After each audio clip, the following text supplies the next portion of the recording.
할렐루야. 아멘. 하나님은 살아계십니다. 아멘. 하나님이 예수님을 다시 살리셨습니다.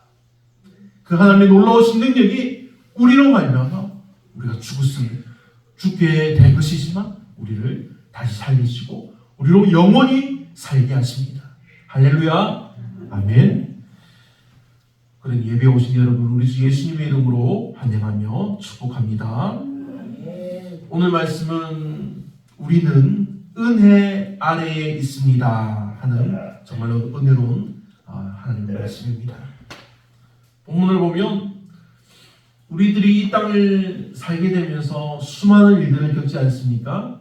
수많은 일들을 우리가 부모님께로부터 태어나고 그 다음부터 우리가 자랍니다. 자라서 우리가 나이가 들면 이제 일가를 이루게 됩니다. 결혼을 하게 되고 또 자녀를 낳게 되고 그 자녀가 또 결혼을 하고 또 자녀를 낳고 우리가 정말 수많은 일들을 겪게 되지만 그 많은 일들을 우리가 두 가지로 구분할 수 있습니다.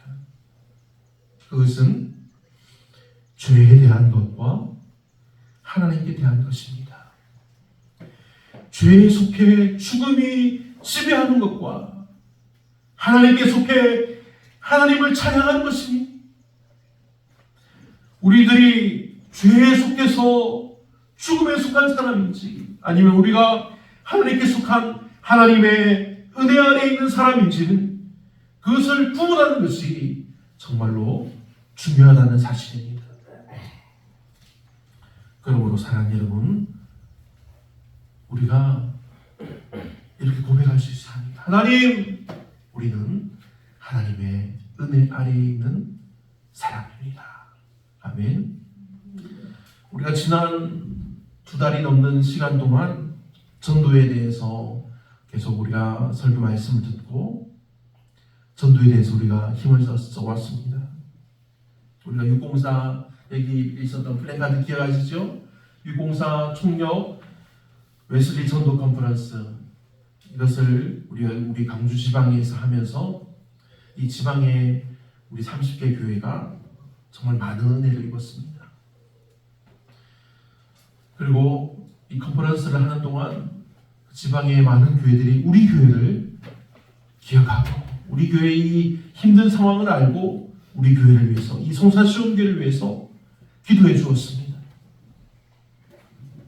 너무나 감사했습니다. 그 기도를 통해서 우리가 힘을 얻고 우리가 더 힘을 내어 기도하는 것입니다. 그런데 우리가 이런 행사를 할 때만 전도하는 것이 아니지 않습니까?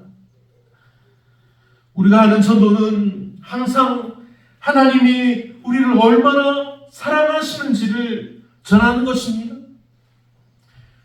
우리를 너무나 사랑하셔서 하나님이 사랑하시는 아들 예수님을 이 땅에 보내주시고 그 예수님을 우리들을 대신해서 죽게 하셨습니다.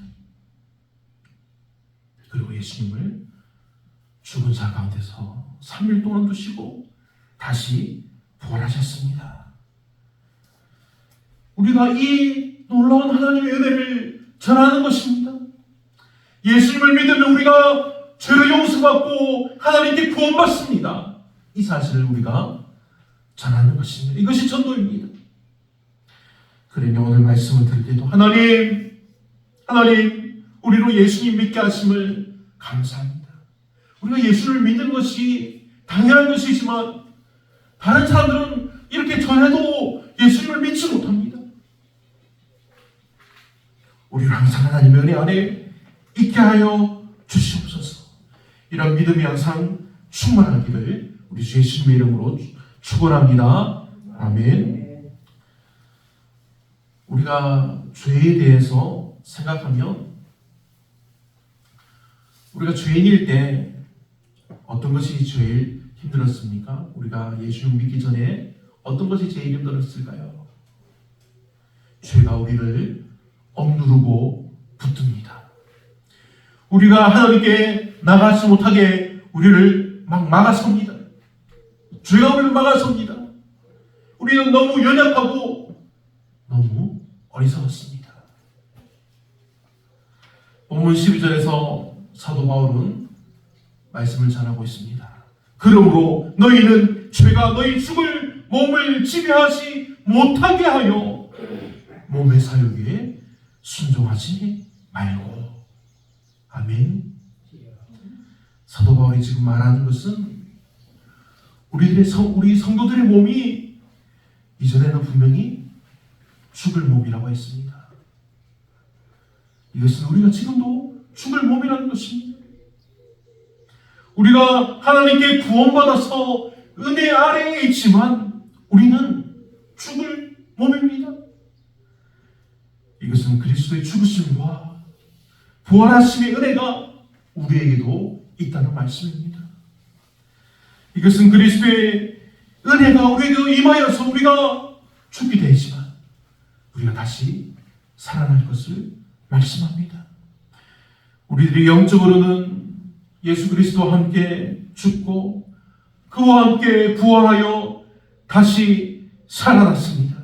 이것이 하나님께서 주신 구속의 은혜입니다. 우리가 이 구속을 받지 못하면 여전히 우리가 죄에 약한 몸일 뿐입니다.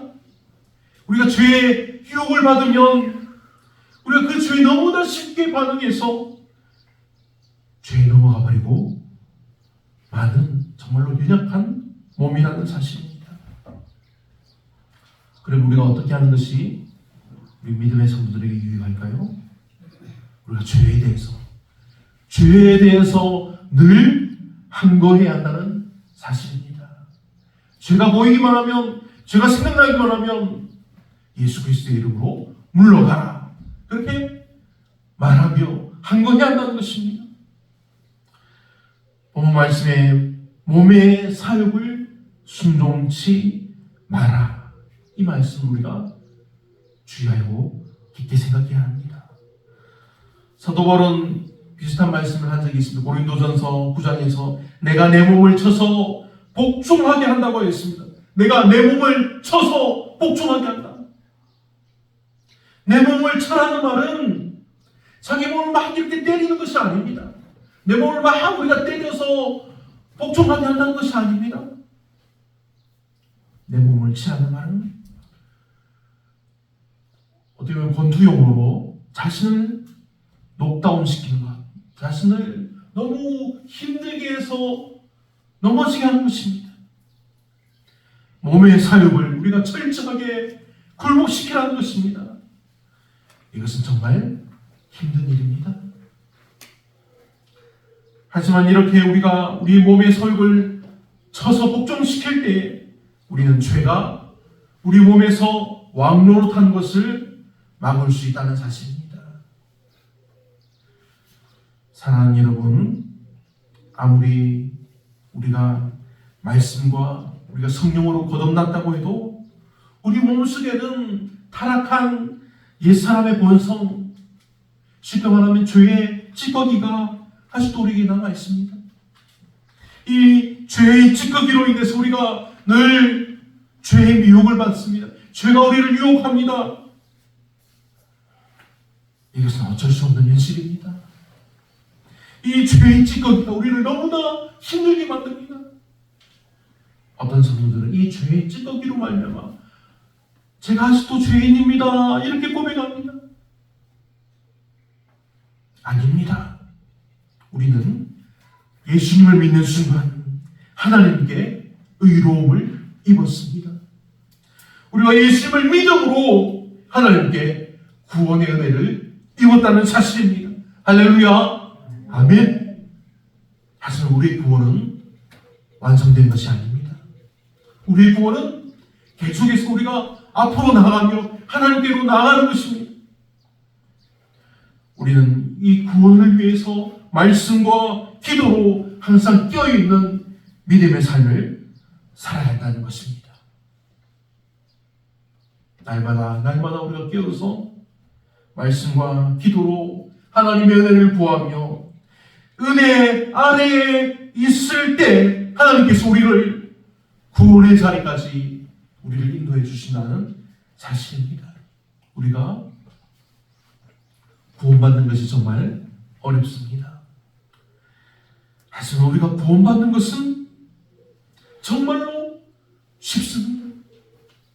우리가 하나님의 말씀에 순종하고 주님의 뜻대로 우리가 힘써 행하기만 하면 됩니다. 이게 정말로 쉽지만 정말로 어려운 일인 것입니다.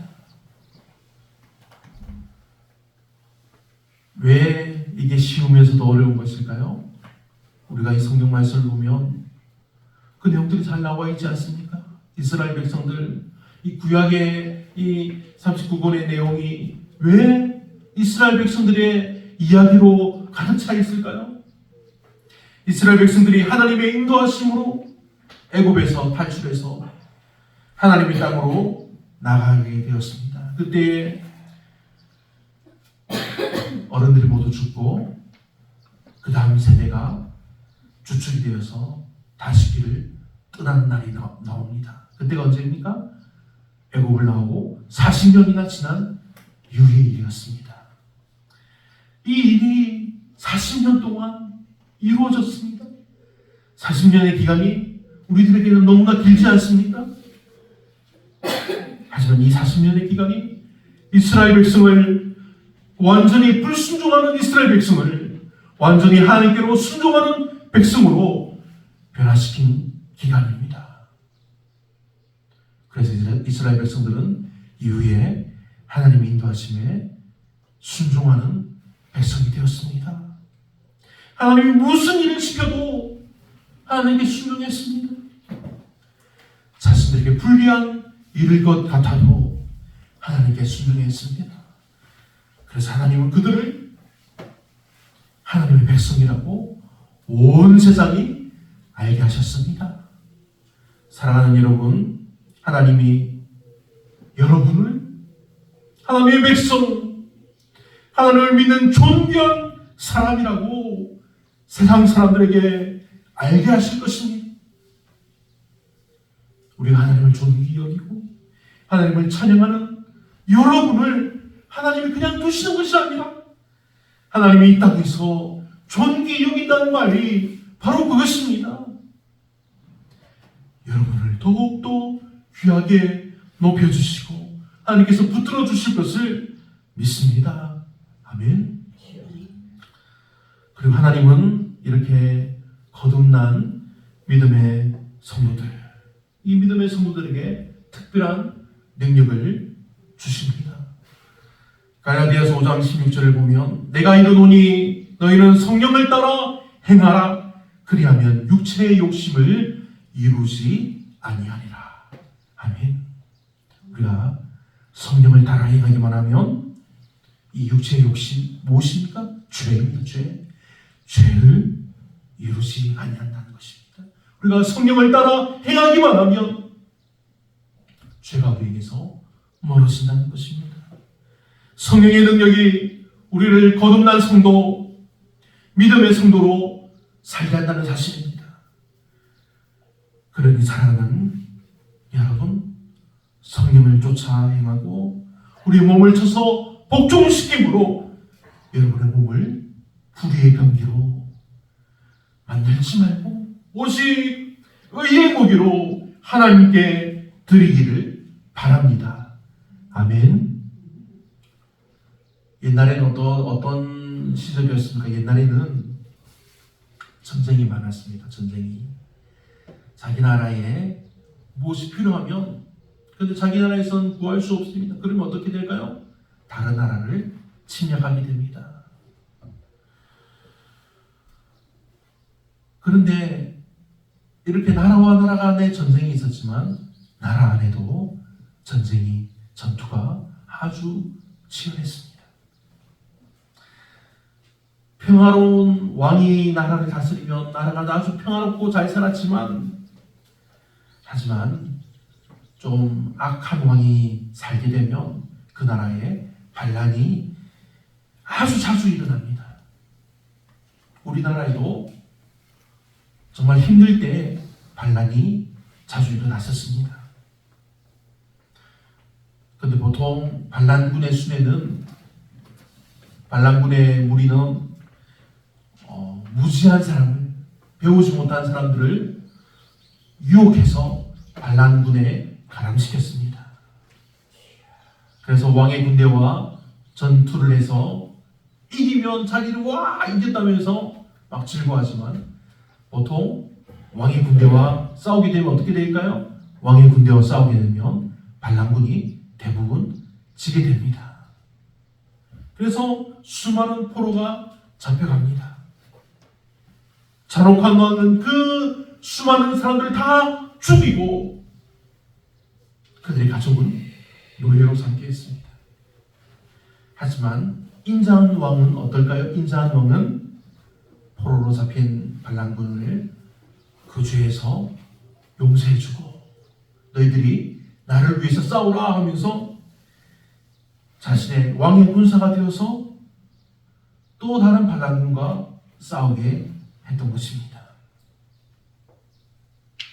죽어 마땅한 자가 사면을 받고 다시 살게 되었으니 자기 자신을 왕의 군사로 드리는 것입니다. 이게 옛날에 있었던 일들입니다. 이와 같이 우리 성도들도 어떻습니까? 옛날에는 우리가 하나님을 믿지 않고 예수를 믿지 않을 때는 우리 모두가 하나님의 반역자인 죄인 중에 한 사람이었습니다. 사단의 군사였습니다. 그래서 우리가 하나님 나라에 반역하는 삶을 살아왔다는 것입니다.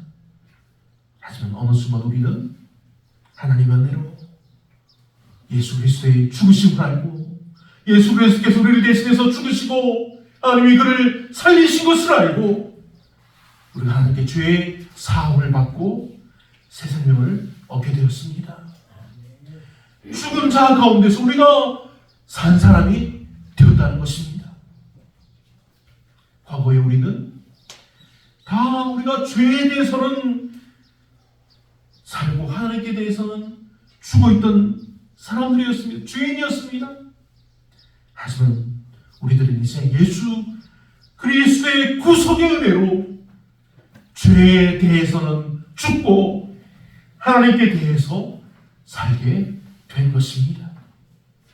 그러므로 우리는 사단과 그 죄에게 우리 몸을 드렸던 것처럼 지금은 우리가 하나님께 우리 몸을 의의 병기로 드리는 것이 마땅하지 않습니까?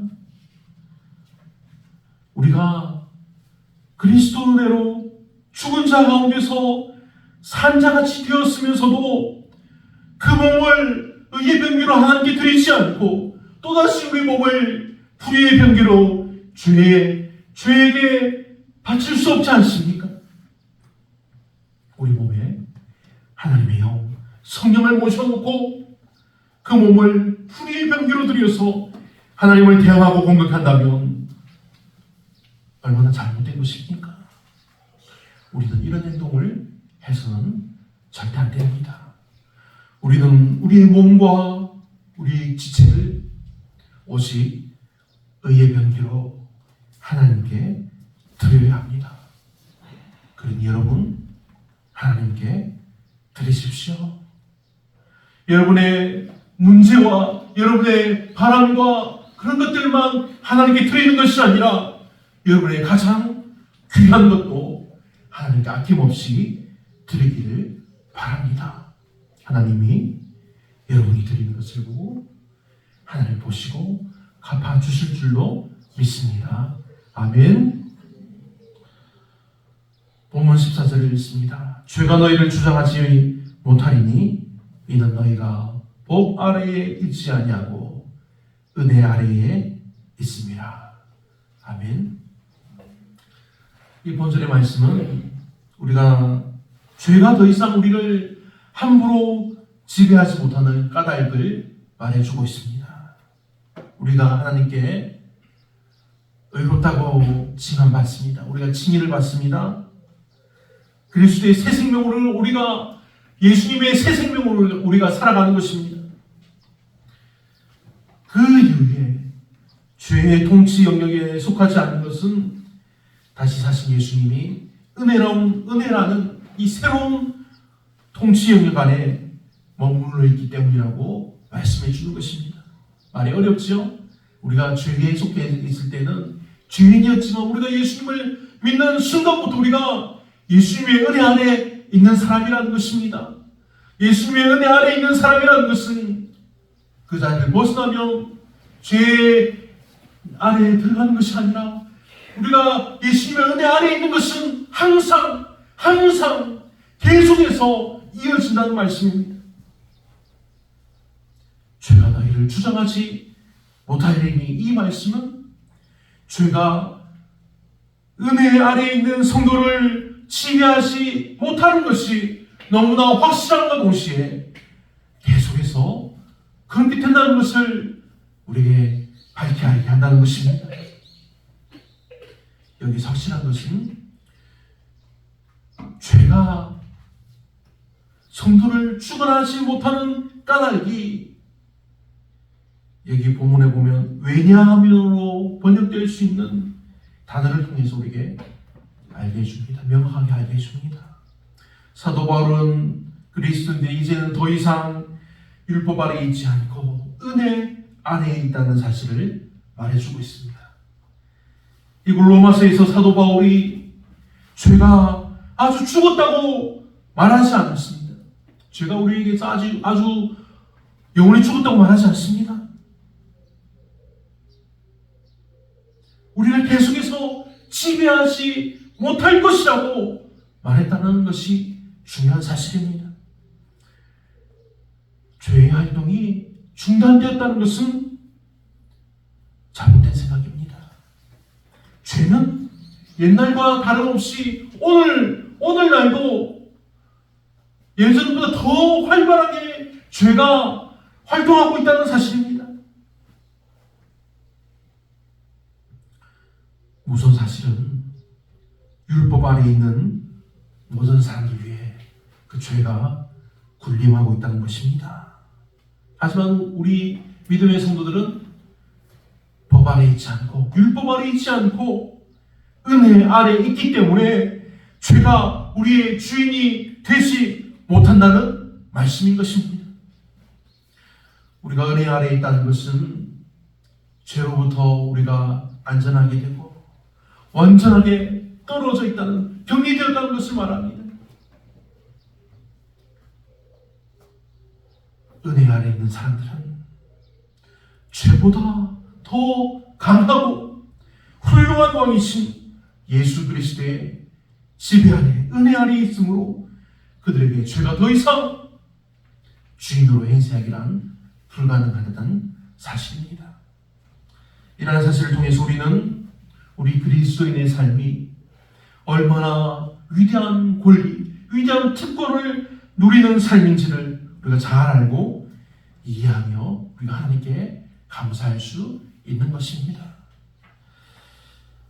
혹시 우리 기독교에는 우리를 힘들게 하는 제약이 너무 많다고 불평했던 사람들이 있습니까? 하지만 우리 기독교에 우리가 불평하는 것만이 있는 것이 아니라 이 세속적 가치관에 지배되는 이 세상을 살아가는 사람들은 죄 아래에서 죄의 종로로 타는 삶을, 죽음의 삶을 살고 있다는 사실을 우리가 바로 알아야 합니다. 우리는 예수님을 믿는 믿음의 성도입니다. 우리는 예수님을 믿음으로 죄에서 해방되어서 하나님께 속한 믿음의 성도요 그리스도의 사람이 되었습니다. 하나님이 믿음의 사람들에게 죄로부터 자유함을 주신 이유가 무엇일까요? 우리가 이전부터 지키던 율법에서 우리가 자유합니다. 하지만 우리가 율법을 자유하지만 우리는 하나님 말씀인 이 율법도 지키게 됩니다. 율법을 지킴으로써 우리가 하나님께 받을 복이 있기 때문입니다.